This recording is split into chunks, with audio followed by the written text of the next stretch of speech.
Hi, everyone, and welcome to the Neil Haley Show's Freedom from Addiction segment. And I'm excited to welcome the program Reverend Winn Henderson.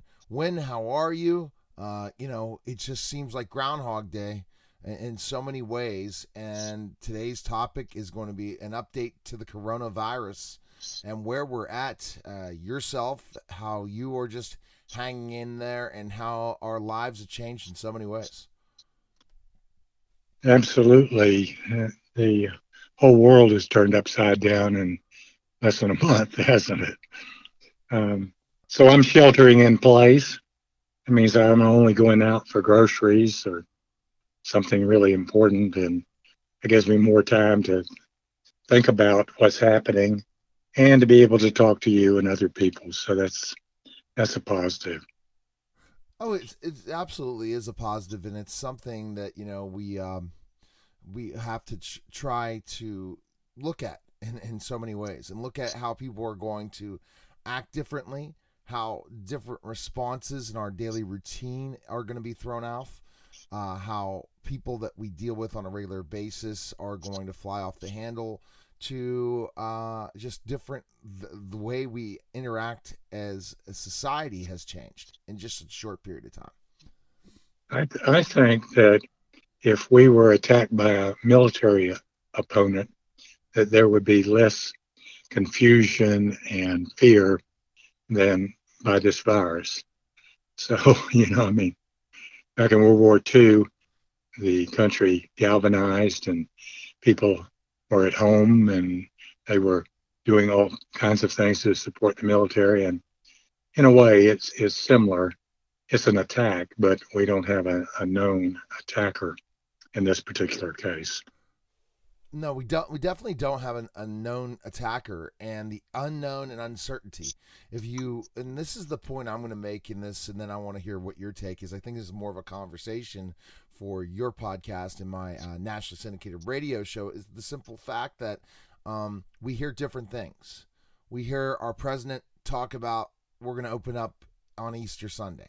Then 5 days later, he's talking about quarantining all of New York City and anywhere where it's a hot zone where no one can go in and out. So, what process are we dealing with? We continue to have a different conversation. Uh, we have people like Bill Gates saying we need to basically shut down this country for 12 to 16 weeks. The whole world should shut down for 12 to 16 weeks. To somebody else that says business as usual, this virus is not that dangerous, like Vice President Pence. The problem I have is, you talk to John Q. Public, we don't know when this is going to end. That's true. We don't know when it's going to end. Everybody says it's going to get worse before it gets better, and that's about the major thing that I've gotten out of listening to the news. How many cases do you have in your area?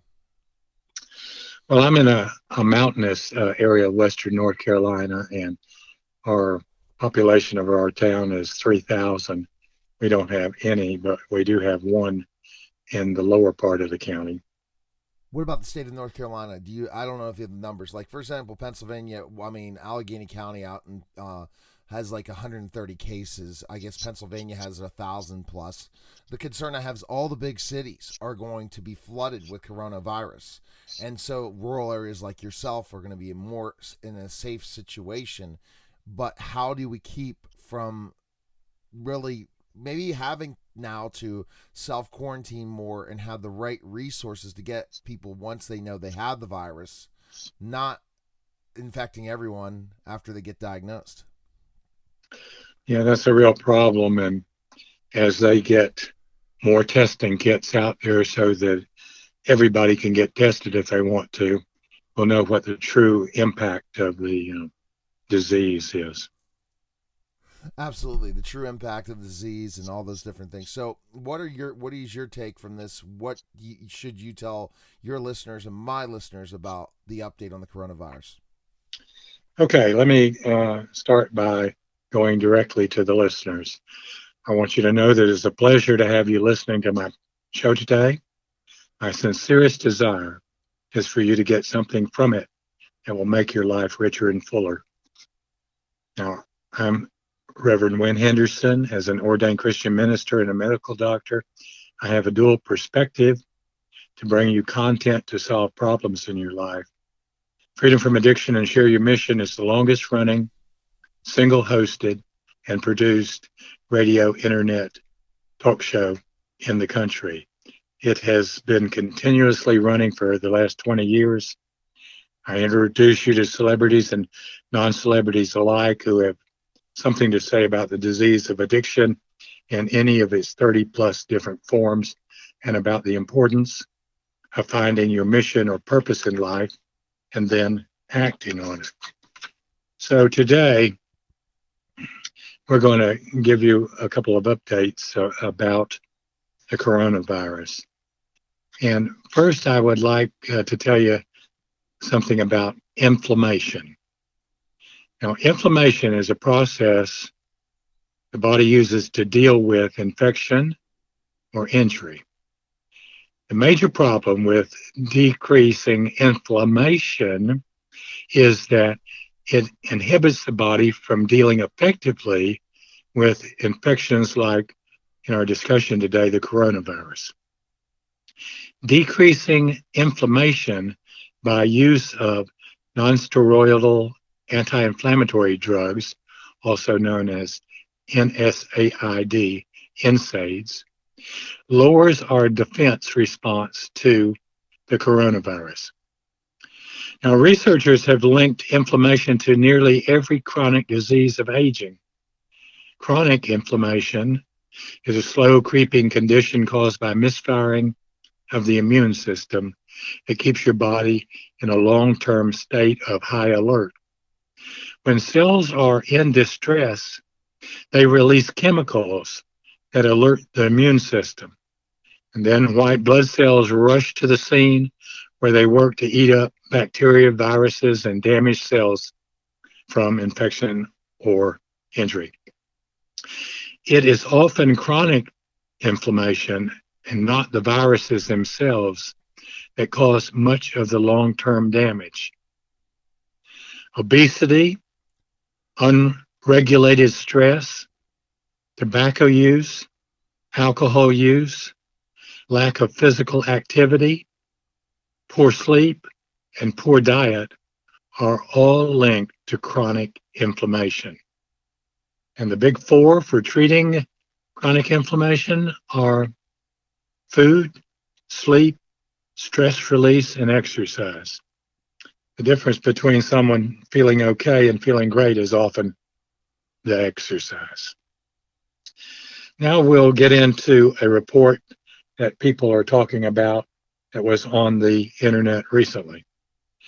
The French health minister put out a report saying ibuprofen might be harmful in the treatment of coronavirus, but this is theoretical. Nothing has yet been proven scientifically with a randomized double-blind study. The World Health Organization is not aware of scientific randomized double-blind studies dealing with the effect ibuprofen would have on the coronavirus. Some other health experts say that NSAIDs could weaken the immune system when taken in connection with an active infection. The coronavirus has been looked at as open studies, but not the scientifically based random double-blind studies, which is the real answer to getting at the truth of a question. Now, what is an anecdotal report?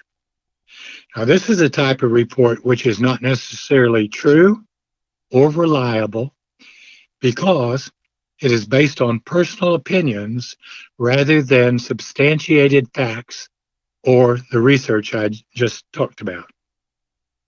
An ICU nurse has posted on the internet an anecdotal report that practically all our patients with coronavirus had ibuprofen in their system, and concluded, Wow. her opinion, that it made the disease 10 times worse. She said that ibuprofen kickstarts the virus into pneumonia. Now, this is not proven by valid scientific research at this point. Out of an abundance of caution, do not use ibuprofen, which is the world's most widely used nonsteroidal anti-inflammatory drug, as a fever and pain reducing drug in the case of coronavirus infections. Paracetamol, which is most commonly sold under the brand name Tylenol or generically under the name acetaminophen, should be used as a fever and pain reducing drug instead. I And mean, now, wow. what do you think about that? I mean, see, and that's the thing, that if you can figure out certain things like this, then you're going to find out what happens with the virus. I think one thing we have to look at, the United States, the number of cases. Let's look at the number of deaths versus other countries. And then let's have a talk. We all want to push, oh, we have more cases, almost more cases than Italy or all those places. Well, we have more population, first of all. And second of all, what about deaths? And so let's look at the most important thing. How many people are dying? And if we could decrease the people who die, that should be the numbers that we should look at in the next 2 to 3 months. So, with that story about ibuprofen, even though it's not scientifically based on a study, it still is something to keep in your mind about if you've got an alternative drug that doesn't have this report and is not an NSAID, why not use it? It only makes sense. Exactly. It's a great point. It's a great topic, and it was perfect for the Neil Haley Show's Freedom from Addiction segment. People can check you out at RevWinnHendersonMD.com. There they can check out all the different resources you have available and all your social media channels. They can check you out as well, and it's a great resource involving ibuprofen. So your recommendation, don't take it. If you have a fever or something, take Tylenol until this crisis is over. Now, Neil, I've got one other thing I want to tell you. Sure. I got a postcard from the government, and it came in yesterday. If things change so quickly, it was printed March 16th. But it says President Trump's coronavirus guidelines for America. And I want to tell you what those guidelines are, since you may have been getting them bits and pieces. Okay. I know you have. Oh, is that the 15-day thing that Vice President Pence talked about 4 days ago? I guess you've gotten it now. Okay. Well, let me tell you what they are. The government says, listen and follow the directions of your state and local authorities. If you feel sick, stay at home. Do not go to work. If your children are sick, keep them at home. Contact your medical provider. If you're an older person or have a serious underlying health condition, stay at home and away from other people. Even if you're young or otherwise healthy, you are at risk and your activities can increase the risk to others. It is critical that you do your part to slow the spread of the coronavirus. If you work or study, do it from home whenever possible. Avoid social gatherings and groups of more than 10 people. And I think those guidelines may be a little bit less today, but yes. Avoid eating or drinking at bars and restaurants.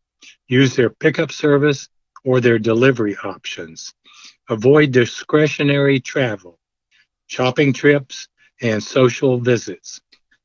Do not visit nursing homes or retirement or long-term care facilities unless you're there to provide critical assistance. And finally, and very importantly, practice good hygiene.